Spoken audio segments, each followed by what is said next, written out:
మన ప్రభు అయిన యేసుక్రీస్తు నామంలో మీకు మా శుభాభివందనములు. ఈరోజు దేవుని వాగ్దానము, ద్రాక్షావల్లిని నేను, తీగలు మీరు. ఎవడు నా యందు నిలిచి ఉండునో, నేను ఎవని యందు నిలిచి ఉందునో వాడు బహుగా ఫలించును. నాకు వేరుగా ఉండి మీరేమియూ చేయలేరు.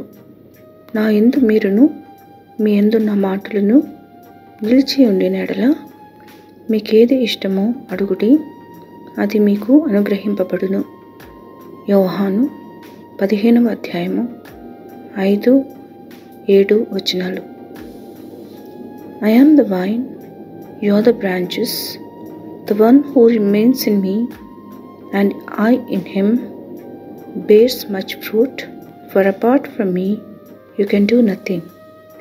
If you remain in me and my words remain in you, ask whatever you wish and it will be done for you. John chapter 15 verses 5 and 7. ప్రార్థన. ప్రేమగల ప్రభువా, అనుదినము నూతనముగా కనపరచు మీ వాత్సల్యతకై వందనాలు. ప్రతి శోధనపై ఈ దినమంతయు మాకు విజయమునిమ్మని, మా హృదయములలో మీ శాంతినిచ్చి ఆశీర్వదించమని యేసు నామములో వేడుచున్నాము తండ్రి. Amen. Have a blessed day. God bless you.